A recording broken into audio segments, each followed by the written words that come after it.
महाराष्ट्र राज्याचे शिक्षण मंत्री दादा भुसे आता माझ्याकडे येऊन गेले.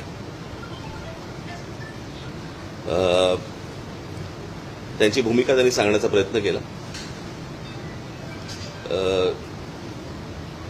जी संपूर्ण भूमिका मी पूर्णपणे फेटाळून लावली आणि आम्हाला ते मान्य नाही म्हणून सांगितलं. कोणत्याही प्रकारे ते जे काही दाखले देत होते त्याच्यामध्ये देखील खरं तर 5वी पासून नंतरच या सगळ्या गोष्टींचा तिसऱ्या भाषेचा किंवा ऑप्शनल भाषांचा विषय येतो. त्यांनी हेही मान्य केलं की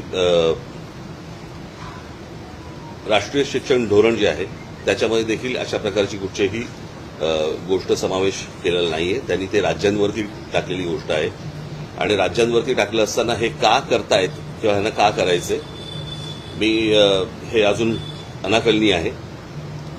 मी हेही सांगितलं की म्हटलं ते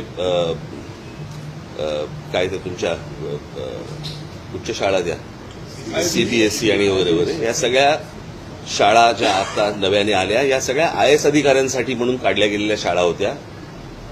त्यांच्या मुलांसाठी की त्यांना जे देशभर इकडे तिकडे फिरावं लागतं त्याच्यासाठी म्हणून त्या शाळा काढल्या गेल्या होत्या.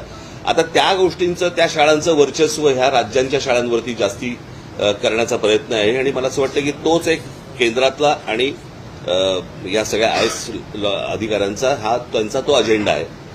मी म्हटलं महाराष्ट्र हा का कशासाठी करायचा प्रयत्न करतोय जे बाकीची कुठचीही राज्य करायचा प्रयत्न देखील करत नाहीये.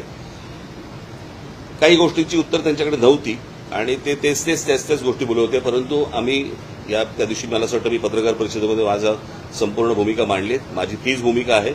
या संपूर्ण गोष्टीला आमचा पूर्णपणे विरोध असेल आहे राहणार. हिंदी किंवा इतर कुठच्याही भाषेची सक्ती महाराष्ट्रामध्ये होऊ देणार नाही म्हणजे नाही.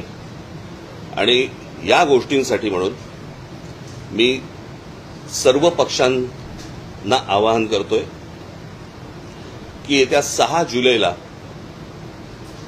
गिरगाव चौपाटीवरून मोर्चा काढायचा निर्णय आम्ही घेतलेला आहे. त्या संपूर्ण मोर्चामध्ये कुठेही कोणताही झेंडा नसेल. तो संपूर्ण मोर्चा हा मराठी माणसाचा असेल. त्या मोर्चाचं नेतृत्व मराठी माणूस करेल. आम्ही जे शिक्षण तज्ज्ञ आणि जे इतर भाषा तज्ज्ञ आणि इतर जे साहित्यिक आणि इतर जे लोक आहेत यांच्याशी देखील आम्ही बोलणार आहोत. माझं पत्र त्यांना जाणार आहे. सर्वांना त्या मोर्चाला आम्ही तिथे बोलवणार आहोत. सर्व पालकांना आम्ही आमंत्रण देत आहोत. सर्व विद्यार्थ्यांना